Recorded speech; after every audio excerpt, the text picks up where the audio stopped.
I arrived home one day to a new mound of sawdust and a stump where a 100-year-old oak had cast shade over my porch for generations. My great-grandfather had planted this tree, and now it was gone, torn down by an HOA team who put a laminated hazard removal sign on my fence and walked away like they'd just done me a kindness.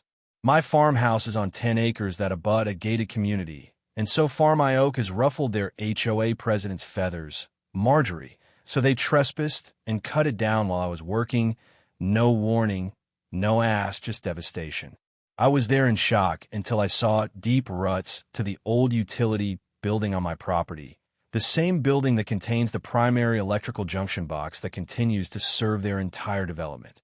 My grandfather, 50 years ago, allowed the developer to string the power lines across our property on a handshake. There was no easement, no agreement.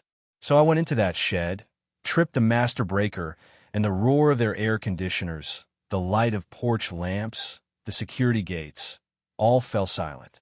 Hours later, the HOA bunch was out on the streets, hacking in clouds of dust as refrigerators died, gates crashed, and their precision-crafted cul-de-sacs fell quiet.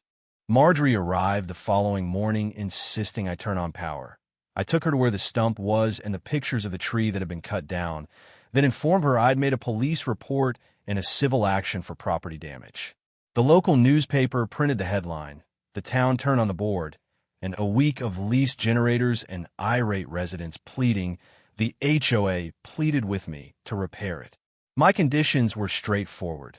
They paid to rewire their own lines around my property, pay for restoration, and pay for my new commemorative bench made from the old stump on the boundary. They paid. I sat on that bench with a cup of coffee while their golf carts drove by, and in a town of regulations and clipboards they learned one thing: you don't deface someone's legacy and leave freely.